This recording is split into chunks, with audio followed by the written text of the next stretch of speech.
Olá, muito boa noite. 2 irmãos são assassinados quando saíam de casa em Garaçu. Câmeras de segurança registraram o crime. No Dia Mundial contra a LGBTQIA+fobia, um serviço que oferece atendimento e que também recebe denúncias. Luna Markman. Olá, estamos em Igaraçu, onde a Polícia Civil investiga um caso de homofobia que aconteceu na semana passada. Aqui a Diretoria de Direitos Humanos trabalha para garantir os direitos desta população. Como está a vacinação contra o sarampo nos municípios da região metropolitana? Em Jaboatão dos Guararapes, o que ia parar no lixo está ajudando a mudar a vida de catadores de uma cooperativa.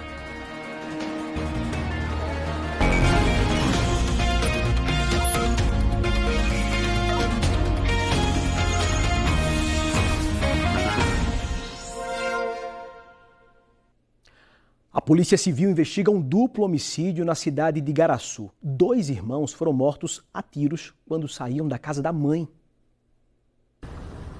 O crime foi na tarde de ontem, na rua Santa Elizabeth, em Cruz de Rebouças. Testemunhas contaram que Cárcia Maria dos Santos, de 53 anos, e Carlos Alberto dos Santos, de 46, eles tinham acabado de sair da casa da mãe quando foram baleados. Cárcia morreu no local. Carlos Alberto foi socorrido para a UPA de Igaraçu, mas não resistiu. Câmeras de segurança registraram o momento em que os irmãos foram abordados e baleados. O suspeito estava a pé e saiu correndo após o crime. Hoje pela manhã, a família esteve no IML. Fátima contou que a irmã era cabeleireira e que o irmão era técnico em refrigeração. Ela disse que a família não tem nem ideia do que pode ter motivado o crime. A gente está surpreso e estarrecido, porque a gente não tem ideia, não faz a mínima ideia do que aconteceu. No início nós pensamos que foi assalto. E meu irmão, a carteira dele estava em casa, na mesa do computador. O celular estava no bolso e minha irmã, tudo que estava na bolsa dela, constava. A filha de Cárcia, Laís, falou sobre o relacionamento que tinha com a mãe. A gente tinha um relacionamento muito ligado. Ela era uma pessoa do bem, não tinha problemas com ninguém. E assim, o que eu confio no momento é que Deus vai me dar as forças que eu preciso para poder tocar em frente. O caso está sendo investigado pelo Departamento de Homicídios e Proteção à Pessoa, o DHPP. A polícia disse que as investigações foram iniciadas e que só vai se pronunciar quando o crime for solucionado. A empresa Viacom afastou funcionários investigados por homofobia após ataques e humilhações a um colega de trabalho que é casado com uma mulher trans. A gente mostrou esse caso aqui no NE2. A denúncia foi feita pelo auxiliar de mecânico Clebson Gouveia Silva, de 28 anos. Ele é casado há 5 anos com a cabeleireira Daniele Manuele, de 29 anos. O caso aconteceu na semana passada, quando Clebson entrou de férias e recebeu um vídeo que circulou pela empresa com os colegas fazendo piadas relacionadas à companheira dele. O galego entrou de férias e deixou aqui, esqueceu na oficina aqui, ó, o brinquedinho dele, é o vibrador. A Viacom presta serviços à Prefeitura de Igaraçu. A Prefeitura disse que repudia qualquer ato de preconceito e que cobraria uma resposta da empresa terceirizada. A Delegacia de Cruz de Rebouças, em Igaraçu, investiga o caso. Após a denúncia, a Viacom anunciou o afastamento dos gestores da empresa em Igaraçu e de 2 funcionários envolvidos nas piadas. E agora uma última informação sobre esse caso. A empresa Viacom informou agora há pouco que os funcionários envolvidos neste caso eles foram demitidos. Hoje é o Dia Internacional de Combate à LGBTQIA+fobia, uma data para a gente reforçar a importância de denunciar casos de homofobia, transfobia. Em Igaraçu, onde aconteceu esse caso que a gente mostrou agora há pouco na reportagem, tem um centro que recebe denúncias desse tipo. Quem está lá é a repórter Luna Markman. Luna, boa noite para você.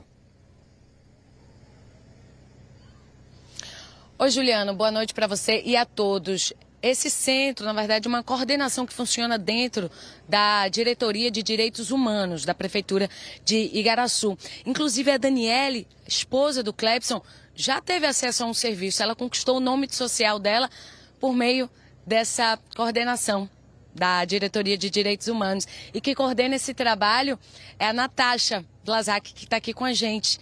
Que outros tipos de serviço vocês oferecem? Boa noite. Boa noite. a gente atua diretamente na garantia de direito da população LGBTQIA+, e qualquer pessoa vítima de violência. Então a gente garante acesso à educação, saúde, serviços de assistência jurídica, psicológica em situações de violência, além de priorizar essas pessoas para benefícios sociais que o município oferece, como segurança alimentar, auxílio, aluguel. Então a gente hoje realmente atua na garantia e no combate, de fato, da discriminação. Aqui no município, né? Eu aproveito para pedir para a produção colocar o endereço da diretoria aqui em Igaraçu. E também vocês estão acompanhando denúncias como a de Daniele, né? Porque vocês oferecem o canal de denúncia e também um acompanhamento jurídico, psicológico. Isso, além do acolhimento que a gente faz a esse público, né? Recebendo essas pessoas que às vezes são tão fragilizadas. E o preconceito, ele faz com que você não procure apoio, não procure ajuda, porque vai sofrer mais outros preconceitos. Então, o nosso espaço, ele oferece esse acolhimento para que essas pessoas se sintam seguras em denunciar. Então, a gente oferece todo o apoio a essas vítimas, a gente faz acompanhamento na delegacia para garantir que o caso seja registrado da forma correta, como transfobia, homofobia. Nós fazemos encaminhamento para o apoio jurídico, apoio psicológico, né? Porque essa é a nossa maior preocupação hoje. A gente só consegue combater esse tipo de violação denunciando realmente. Né? Então esse é o nosso maior trabalho nesse combate.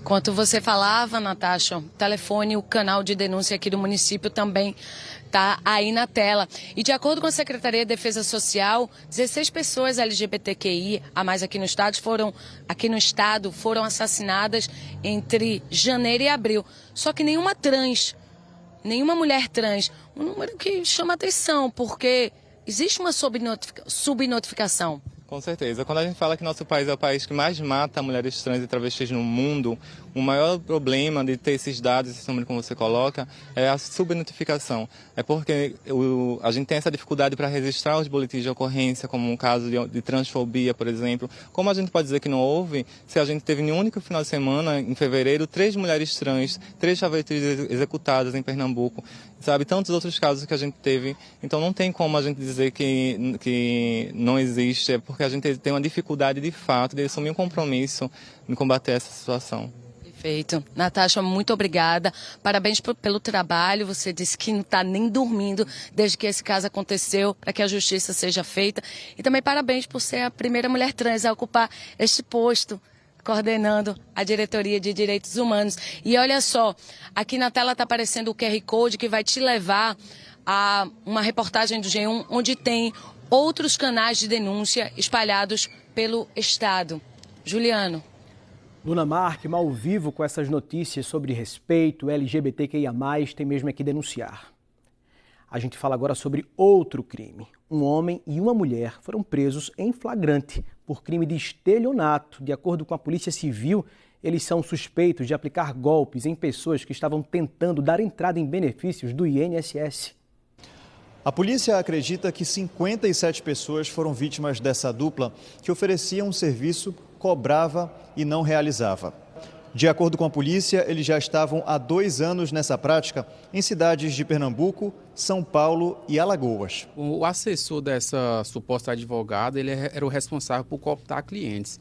Eles procuravam pessoas, né, que tinham algum tipo de benefício para receber no INSS ou então um possível direito de recorrer ao judiciário para receber algum benefício social. Por meio desse assessor, essa falsa advogada conseguiu os clientes e após ele receber esse dinheiro, ele repassava uma parte para a advogada, mas os serviços nunca eram prestados, até porque essa advogada ela não tem registro na OAB. Em uma dessas situações, quando ela foi acompanhar uma das vítimas, ela sequer entrou no INSS porque ela na verdade não era advogada, e quando ela se apresentasse como advogada, eles iriam verificar que ela não tinha inscrição na OAB.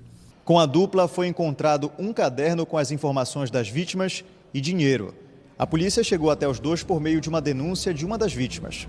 Após nós recebermos a informações de que haveria um possível pagamento, nós passamos a monitorar o local e no momento em que ela iria realizar o pagamento, nós efetuamos o flagrante da falsa advogada do seu assessor. Os dois passaram por audiência de custódia. Eles não tinham nenhum antecedente criminal e foram liberados. Agora eles vão responder pelos crimes de estelionato e associação criminosa. Que coisa. O delegado deu outras orientações para evitar que as pessoas caiam nesse tipo de golpe. A gente percebe aí que esse pessoal, né, eles têm um modo de agir muito específico, eles sabem conversar, sabem ludibriar as pessoas. Essas pessoas, a maioria são pessoas humildes, que não têm conhecimento. Então a orientação que a gente dá é sempre procurar um profissional mesmo que tem inscrição na OAB e tentar verificar até mesmo no conselho da OAB se essa pessoa é inscrita. Essa pesquisa pode ser feita até mesmo pela internet, né, com o número da OAB do profissional. Agora, olha essa história. Uma quadrilha usou mensagens de áudio e vídeo para extorquir e ameaçar comerciantes.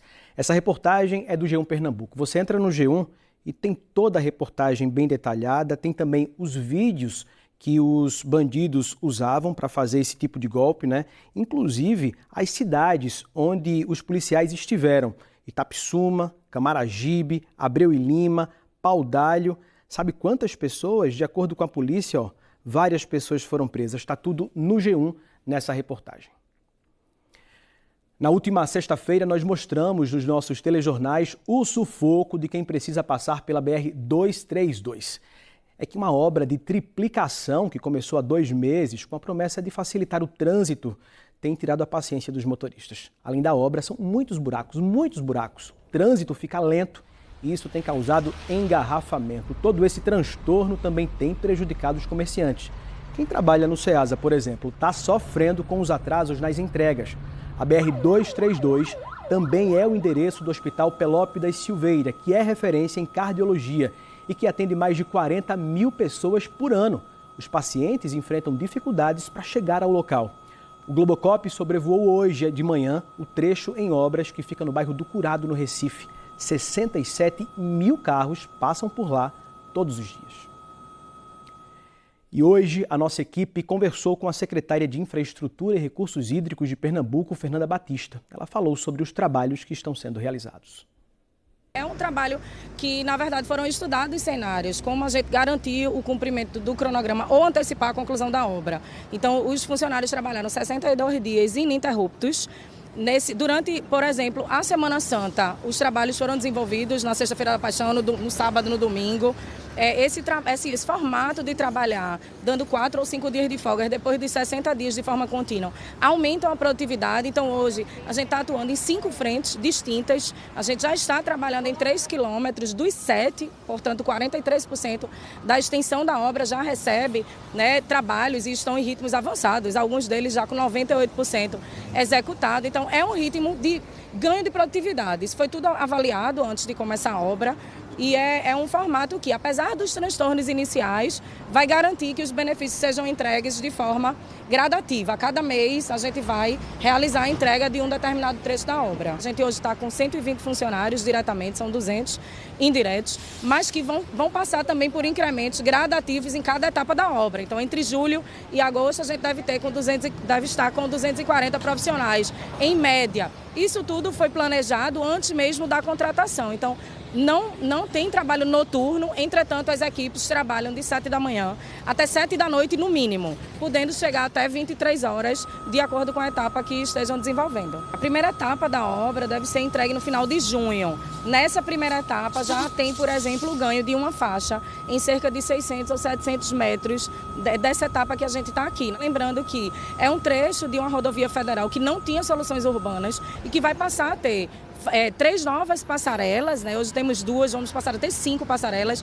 Toda a acessibilidade, faixa de pedestre, ciclista vai ter também a solução, uma ciclovia em todo o traçado, né? Novo sistema de drenagem, iluminação pública e também solução urbana para quem usa o transporte coletivo, considerando que por aqui passam 17 linhas de ônibus. Vamos falar sobre saúde agora. A gente fala sobre a baixa procura pela vacina contra o sarampo. A gente preparou um mapa mostrando como está a vacinação na região metropolitana do começo do ano até agora. Lembrando que os grupos prioritários para vacinação contra o sarampo são trabalhadores de saúde e crianças maiores de 6 meses e menores de 5 anos de idade. No Recife, a população estimada para esses grupos é de mais de 179 mil pessoas. Pouco mais de 43 mil doses foram aplicadas, o que corresponde a uma cobertura vacinal de 24%. Em Olinda, a estimativa é de 45 mil pessoas entre trabalhadores da saúde e crianças. 10 mil doses foram aplicadas, uma cobertura vacinal de 22%. Em Jaboatão, a estimativa é de quase 60 mil pessoas que devem tomar a vacina contra o sarampo. Pouco mais de 9.600 doses foram aplicadas até agora. Isso representa 16,11% do público-alvo. Agora, Abreu e Lima, os grupos prioritários, somam quase 5.700 pessoas e 2.000 se vacinaram, cobertura de 36%. Em Igaraçu, 8.100 pessoas podem tomar a vacina contra o sarampo e menos de 1.600 tomaram até agora, o que corresponde a 19% dos grupos prioritários. Em Itapissuma, são quase 2.000 pessoas que precisam se vacinar contra o sarampo. Menos de 500 se imunizaram, um percentual de 25,5%. Vamos para Itamaracá, que tem 2.667 pessoas aptas a tomar a vacina. E até agora, 811 se vacinaram. É uma cobertura de 30%. Agora, Moreno, 4.700 pessoas entre trabalhadores da saúde e crianças. Menos de 1.300 tomaram a vacina. Cobertura vacinal de 26,9%. E Paulista tem quase 18 mil pessoas nos grupos prioritários.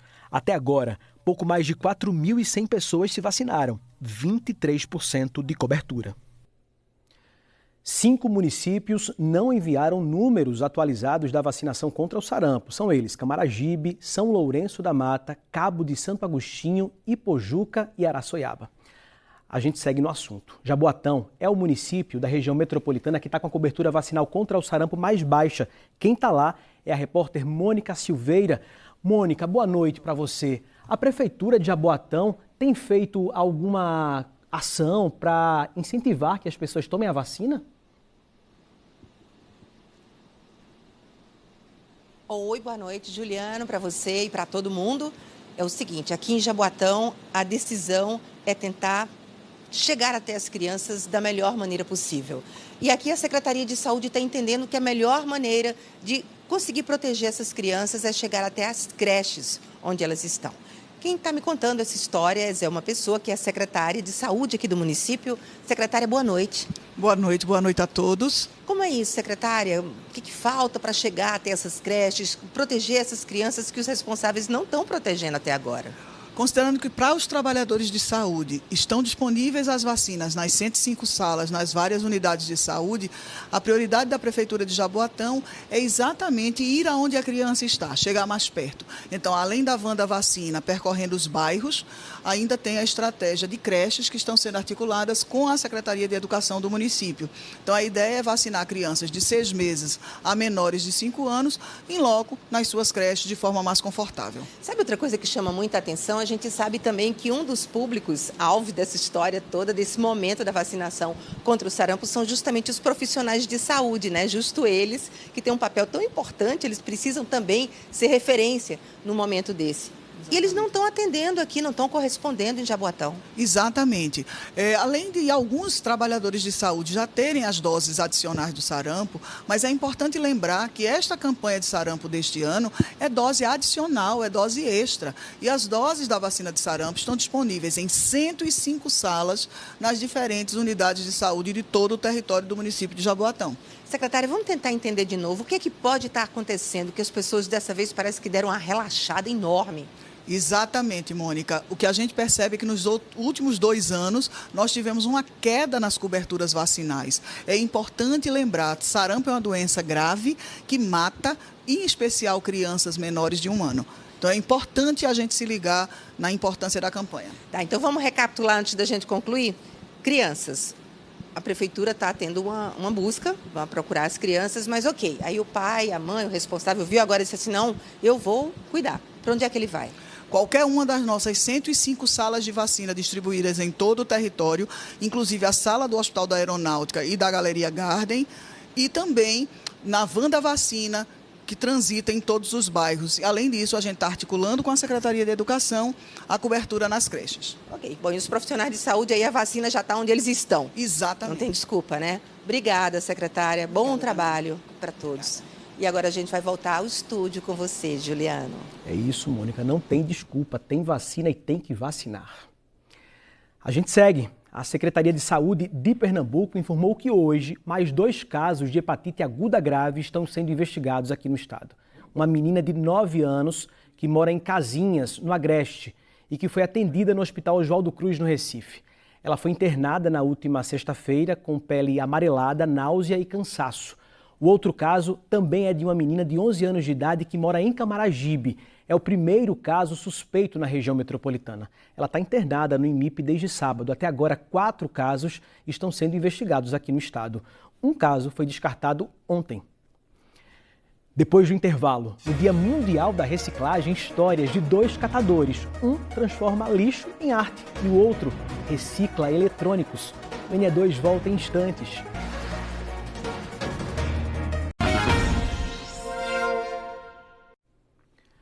O NE2 está de volta e a Associação Brasileira das Agências de Publicidade, a ABAP, e o Sindicato das Agências de Propaganda de Pernambuco, o SINAPRO, homenagearam hoje a Globo Pernambuco. A homenagem foi durante a reunião do Fórum Pernambucano de Propaganda.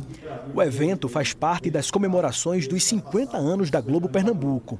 Os representantes das agências pernambucanas associadas à ABAP e ao SINAPRO lembraram os serviços prestados pela Globo no fortalecimento do mercado publicitário nas últimas 5 décadas. Sempre naquela postura incentivadora, valorizando a agência, valorizando a qualidade da publicidade. Ela deixa um legado de uma boa relação com o mercado, né, e de um fomento ao nosso mercado, que é muito importante. Também foi lembrada a parceria entre a Globo Pernambuco e as agências de publicidade, a divulgação de produtos e marcas locais e o trabalho de fortalecimento da cultura regional por meio de programas criados e levados ao ar pela emissora. É bacana essa visão que a gente está sempre olhando e crescimento do mercado publicitário. Então, assim, vamos conosco, vamos continuar mais 50 anos investindo aqui no mercado de propaganda. Foi aí que nós tivemos vez. Eu nunca vou deixar de negar a Globo a evolução do mercado publicitário pernambucano. Agora futebol. O jogador do Náutico, Jean Carlos, foi julgado ontem à noite pela expulsão e suposta tentativa de agressão à árbitra Débora Cecília no final do campeonato pernambucano. Ele foi punido em 10 jogos de suspensão. 25 dias após a final do Pernambucano, o reencontro. No tribunal, Jean Carlos e Débora Cecília não se olharam e nem se falaram. A mão esquerda mostra que uma possível agressão, porque se eu não dou o passo para trás e fico parada, eu ia cair sentada, ou de uma peitada, ou de uma possível murro, não sei. E teve que ser contido por outros jogadores. A intenção era ir sim explicar para ela que eu não tinha dado a cotovelada. Repito, de uma forma, um tom de voz alto, não posso dizer grosseiro ou agressivo, porque eu não falei palavras nenhuma para ofendê-la. Passou pela sua cabeça agredi-la verbal ou fisicamente? Jamais, jamais. Pela acusação de agressão ao adversário, Jean Carlos foi suspenso de 4 jogos. A acusação de tentativa de agressão à árbitra, que poderia suspendê-lo por até 90 dias já na Série B do Brasileirão, foi desqualificada. E por desrespeito, o camisa 10 do Náutico foi suspenso de mais 6 partidas. Em momento algum a gente aprovou o que o atleta fez. O atleta vindo aqui hoje, ele teve um caráter educativo, pedagógico. Esse foi o julgamento mais longo deste ano no Tribunal de Justiça Desportiva de Pernambuco. 1 hora e 40 minutos de duração. Os 10 jogos de punição devem ser cumpridos no Campeonato Pernambucano do ano que vem. A Procuradoria ficou de recorrer desta decisão. Mas pode acontecer também de Jean Carlos nem ter que cumprir estes 10 jogos. Ele teria que cumprir nesse mesmo campeonato, como encerrou, né? E pode ser que para o ano ele nem esteja no Campeonato Pernambucano, que não venha a jogar. Geralmente é uma composição para que ele pague uma multa. Débora Cecília e Jean Carlos não gravaram entrevistas. A Procuradoria discordou da decisão e deve recorrer. Não foi decidida a unanimidade e o intuito da Procuradoria é levar essa discussão mais adiante, né, recorrendo para o pleno do Tribunal de Justiça Desportiva para ser julgado o mais breve possível. Hoje é o Dia Mundial da Reciclagem. É uma atividade que ajuda a preservar o meio ambiente, a gerar renda para muitas famílias. Em Jaboatão, o que ia parar no lixo está mudando a vida de catadores de uma cooperativa. Histórias que Mônica Silveira e Bruno Lafayette contam agora na reportagem. Os galpões vivem cheios. Vem lixo de Jaboatão inteiro para cá. Resto de comida não. Material seco que pode ser reciclado. O que se faz aqui? Plástico, vidro, papelão, é tudo separado. É para ser vendido para as indústrias. E uma pequena parte tem um destino mais nobre. Pelas mãos de pessoas como Severina, vira artesanato, peças de decoração. Quem compra esses artesanatos são as pessoas de baixa renda, porque ele custa abaixo do preço. Eu me sinto muito orgulhosa, realizada, né? Porque ajudo também, que isso também é uma ajuda, você querer estar na sua casa, ter alguma coisa para enfeitar, não tem condições, e aqui tem a oportunidade de levar. Este outro galpão é reservado para eletroeletrônicos e eletrodomésticos que as pessoas dispensaram. Aqui é tudo separado e, em geral, desmontado. Seu Gilvan é dessa turma do desmonte. Tem uma história de vida pesada, mas com uma virada importante. Trabalhei já em vários setores já. Aí depois, na decadência, eu vim cair na rua, né? Problema também de alcoolismo na época, né? Hoje, graças a Deus, eu estou numa recuperação assim, em mim mesmo, né? Porque eu tenho ajuda também. É o trabalho como catador e fazendo reciclagem, mudando a vida dele e de muitos.